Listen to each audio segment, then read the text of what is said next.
Le fait d'avoir fait ce match nul entre guillemets et cette victoire nous a permis de retrouver un peu de fraîcheur et avoir cette longue période où on a pu se ressourcer chacun en famille. Je pense que ça a fait du bien à beaucoup. Donc voilà, on a retrouvé le groupe frais mentalement et prêt à faire une grosse deuxième partie de saison parce on est conscient qu'on a fait une première partie de saison très compliquée sur le plan des résultats. Ça a été dur mentalement pour tout le monde. Et aujourd'hui, on a vraiment à cœur de se racheter de tout ça. Non, je vois de la continuité par rapport à ce que je pouvais percevoir depuis la reprise après la trêve de Noël. Vraiment de la continuité dans le quotidien, dans le travail, dans l'atmosphère, dans la confiance aussi qui augmente. Voilà, alors préparer ce match-là avec aussi un effectif assez restreint, assez réduit toute la semaine, avec beaucoup de jeunes qui sont venus compléter les séances d'entraînement pour qu'on puisse faire du travail en opposition complète aussi, pour bien préparer cette rencontre. Mais je n'ai pas senti un groupe non plus surexcité après ce match-là. Je trouvais un groupe assez serein, assez apaisé, forcément satisfait, mais aussi avec la volonté tout de suite de remettre les compteurs à zéro dès mardi, dès la reprise, pour bien préparer ce match de Marseille.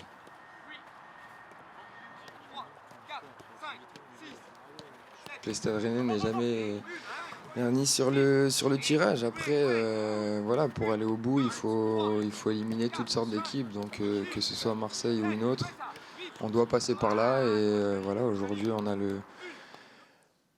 l'Olympique de Marseille qui est tombé. Donc, ce sera à nous de faire la meilleure performance pour passer au prochain tour. Pour mériter d'aller au tour suivant, il faudra battre cette équipe qui est une équipe qui performe en ce moment, qui a modifié certaines choses par rapport à début décembre et notamment dans sa structure.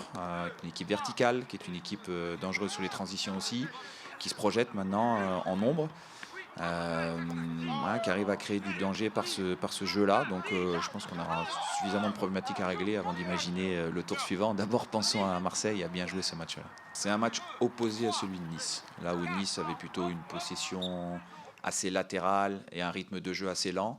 Là, il y a une équipe en face qui est très verticale, avec des possessions courtes et très dynamiques.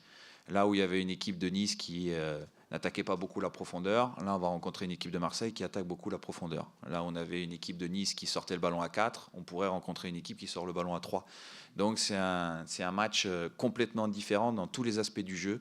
C'est pour ça qu'il ne pourra pas y avoir forcément de continuité réelle par rapport à ce qu'on a fait la semaine dernière, parce qu'il faudra aussi des adaptations par rapport à tout ça.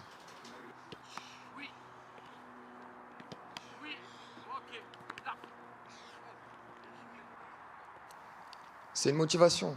C'est une motivation. Après, de là à ce que ce soit un objectif principal, je ne suis pas sûr. Hein, mais après, quand on commence une compétition, forcément, on a envie d'aller le plus loin possible. Donc ce sera les échéances les unes après les autres. C'est pas faire la langue de bois, mais on ne sait jamais sur qui on tombe non plus. Donc comme je l'ai dit, peu importe l'adversaire qu'on aura, avant tout, il y a Marseille. Il faudra éliminer Marseille, puis on verra ensuite. Mais c'est une source de motivation, bien sûr, parce que gagner des titres, c'est rare dans une carrière. Et nous, on a forcément envie, donc ça reste une motivation supplémentaire. Je pense que tous ceux qui participent à cette compétition-là, dès le début, ont envie d'aller le plus loin possible. Voilà, donc c'est notre cas, comme c'est le cas aussi de Marseille. Je crois qu'il n'a pas gagné un titre depuis peut-être 11 ans ou 12 ans. Donc j'imagine qu'ils en font aussi un objectif important. On est encore tôt dans la compétition pour en faire un objectif majeur sur la deuxième partie de saison. On n'est qu'au 16e de finale, c'est le deuxième tour. Voilà, donc il y a encore beaucoup de chemin à faire, mais on prépare et on s'est préparé pour passer au tour suivant.